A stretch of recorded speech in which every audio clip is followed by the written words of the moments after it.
பரமேஸ்வரனை பார்ப்பதற்கு திரு கைலாயத்துக்கே தான் போக வேண்டுமா? மனதில் நினைத்தாலோ வேறு எங்காவது உட்கார்ந்து பூஜை செய்தாலோ போதாதா?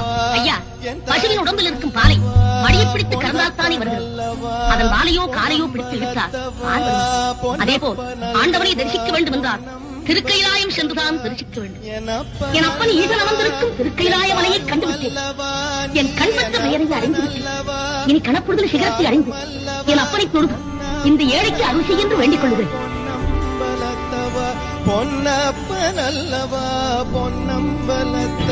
இது என்ன சோதனை? படிகளெல்லாம் சிவலிங்கமாக காட்சியிருக்கின்றது. இறைவா, பார்க்கவிடமெல்லாம் உன் வடிவமாக அமைத்து விட்டார். நான் எப்படி படியேறி வரப்போகிறேன் என்று பார்க்கிறாயா?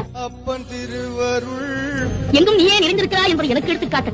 இங்கு ஒரே வடிவமாக இருந்து காட்சி அளிக்கிறாயா? ஒருக்கா இப்படியெல்லாம் சோதித்தார் நான் திரும்பி போய்விடுவேன் என்று எண்ணிவிட்டாயா?